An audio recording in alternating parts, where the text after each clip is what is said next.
and welcome to Rising. It is great to be back with you all. I want to thank the guest hosts who filled in for me while I was on vacation, and Brianna, of course, for holding down the fort in my absence. Everything went smoothly? Everything went smoothly, Robbie, but it's very good to see you back in the chair. Well, I missed you as well. Yeah, you were very missed, especially given the news week that we have ahead of us. I know. I wish we had happier subjects to turn to, but it's going to be a lot of guests today and a lot of discussion about the ongoing violence in Israel. So let's dive right into that.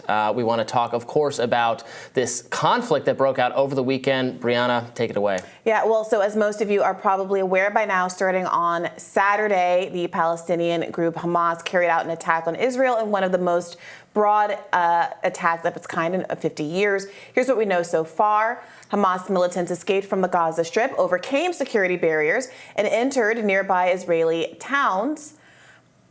The result was the death of hundreds and the abduction of additional individuals, American citizens included. This operation has been reportedly celebrated by Hamas under the name Al-Aqsa Storm. Here you can see on the screen where Hamas rockets hit Israeli towns. The Israeli Foreign Ministry said on Sunday night 700 Israelis had been killed in those attacks, and an additional 2,243 were injured, according to the Health Ministry's latest data. The assault, conducted by land, sea, and air, prompted Israel to respond with heavy strikes on Gaza cities, which continued into Sunday. So far, 413 Palestinians killed in these strikes. That includes 78 children, and 2,300 others have been wounded. That's according to information from the Palestinian Ministry in Gaza. Now, according to the New York Times, Hamas has taken up to 150 hostages into Gaza to use as bargaining chips. These are mostly civilians, including elderly Holocaust survivors among those numbers. The total death toll, of course, expected to rise as we get more information. Israeli Prime Minister Benjamin Netanyahu declared the attacks an act of war. Let's watch what he had to say. Citizens of Israel, we are at war, not in an operation or in rounds, but at war. This morning, Hamas launched a murderous surprise attack against the state of Israel and its citizens. We have been in this since the early morning hours. I convened the heads of security establishment and ordered, first of all, to clear out the communities that have been infiltrated by terrorists. This currently is being carried out. At the same time, I have ordered an extensive mobilization of reserves and that we return fire of a magnitude that the enemy has not known. The enemy will pay an unprecedented price. In the meantime, I call on the citizens of Israel to strictly adhere to the directives of the IDF and Home Front Command. We are at war, and we will win it. And President Joe Biden shored up the U.S.'s support for Israel. When I spoke with Prime Minister Netanyahu this morning, I told him the United States stands with the people of Israel in the face of these terrorist assaults. Israel has the right to defend itself and its people, full stop. There's never justification for terrorist attacks. And my administration's support for Israel's security is rock solid and unwavering.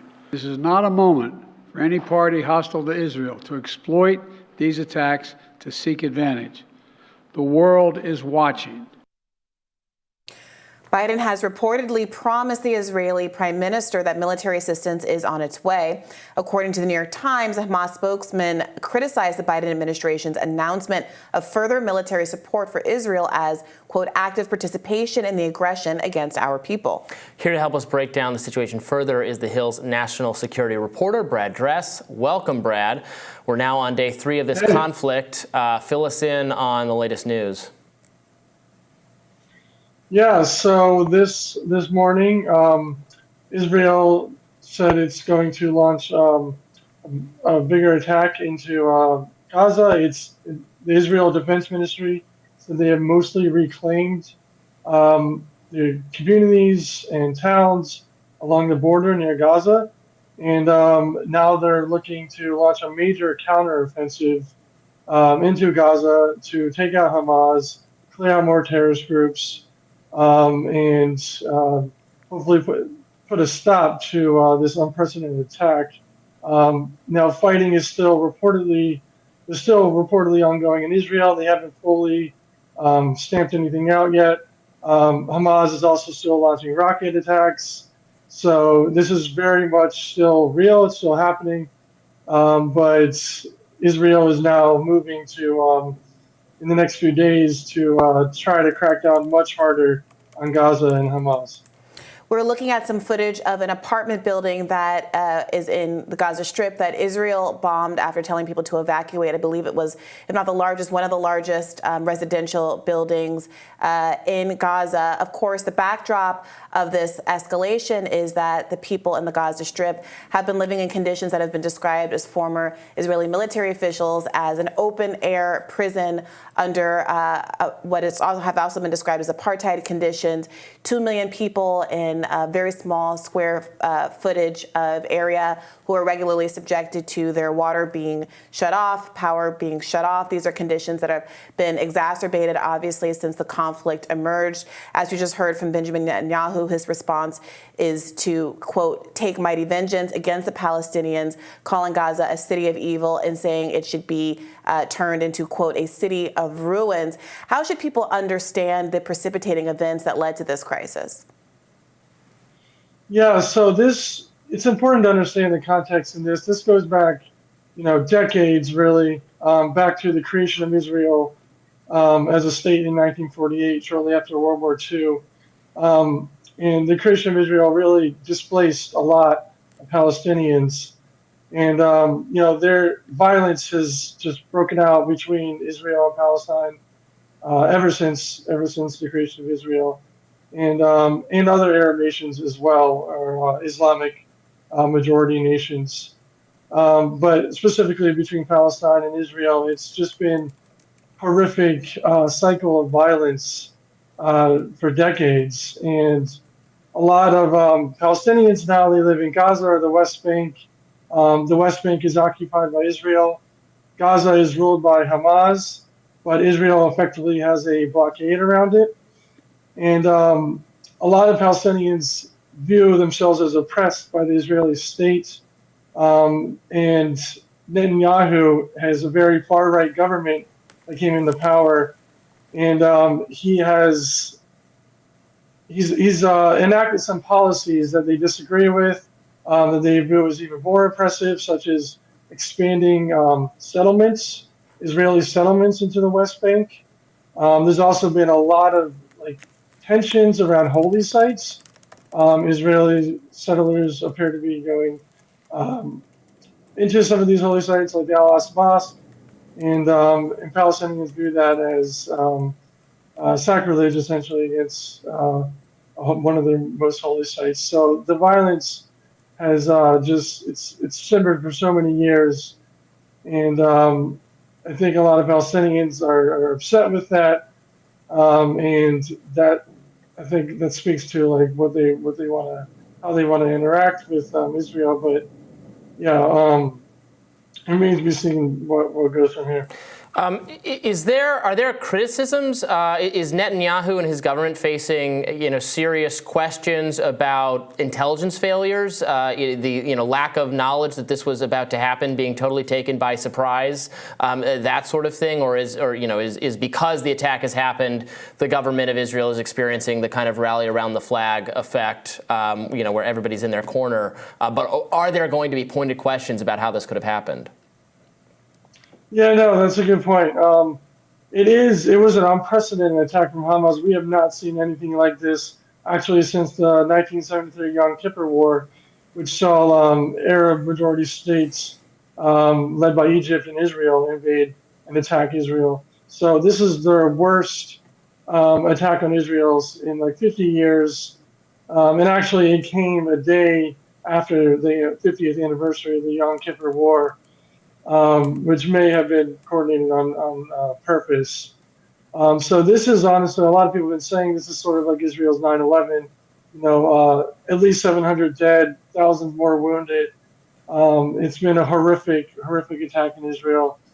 And it's not clear how Hamas, which is a much smaller militant group that rules Gaza, how they were able to organize an attack like this on this scale.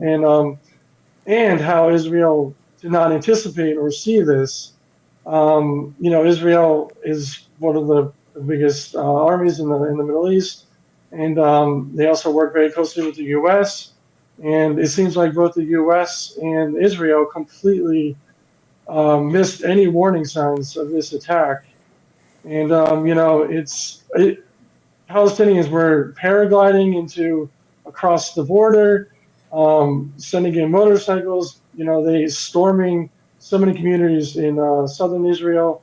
I mean, Israel was caught completely by surprise. And, it's not clear yet why, how Israel and the U.S. did not see this coming. There have been some reports that Iran was training a lot of these Hamas militants and preparing for this attack, although we don't know anything that's confirmed about Iran, but there's no confirmed details. But it's suspected that this was in preparation for a long time. Brad, thank you so much for joining us. We really appreciate it. Yeah, no problem. Thank you.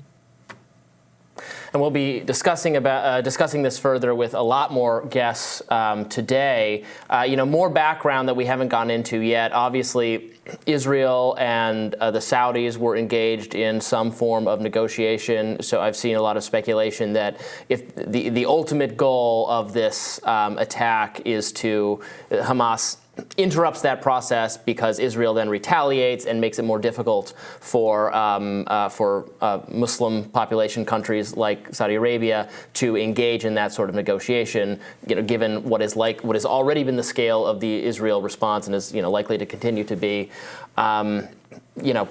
pushing the region toward more conflict and violence from all sides. A very sad outcome. Yeah, I mean, I do think the central tension here that's dividing how people are coming to this conflict is whether or not you see this, and much like the Ukraine crisis, as something that was an unprovoked invasion. So some people are drawing an analogy between and using the word unprovoked the same way they did with Russia's invasion of Ukraine, ignoring the warnings about NATO expansion, et cetera. And similarly, you saw a whole glut of articles when the conflict emerged on Saturday describing the Palestinian, the Hamas attack as unprovoked, which is even more, I think, kind of striking of a characterization where we're talking about an occupied territory. This is not disputed, and people who are living in the conditions, prison conditions. There's been discourse about how they need to evacuate, they have to go elsewhere, but the elsewhere is where exactly when you're literally in contained conditions, and that's part of why we are in the situation. They're in the situation where they felt the need to fight back in this way. People have also pointed to a number of nonviolent demonstrations that have happened by Palestinians that were met with violence from the side of Israel, including shooting at the nonviolent protesters who were walking along the border wall, hitting people in the knees and legs as they shot at their feet. And people are wondering if the nonviolence is not allowed, if nonviolent movements like BDS, boycott, sanction movement, are also characterized as hateful and terroristic and violent, then what is left for the Palestinian people who do, under international law, as oppressed, as occupied people, have a right to defend themselves as well. So this is a very sensitive issue. Obviously, the implication of civilians in this makes it dark and ugly and very difficult to talk about. But there is also a certain asymmetry that's being reflected in the media that also ignores the numbers of Palestinians, including Palestinian children, who have been killed long before this process, hundreds even already in the course of the last year or so, that don't get the same treatment that the tragedy of Israeli lives that are being lost right now is getting in the media. So all of this is causing tempers to really flare, and for, I think, really even-minded coverage like the ones that like we're handling right now, really, really important. So I look forward to continuing with this the rest of the day. More Rising right after this.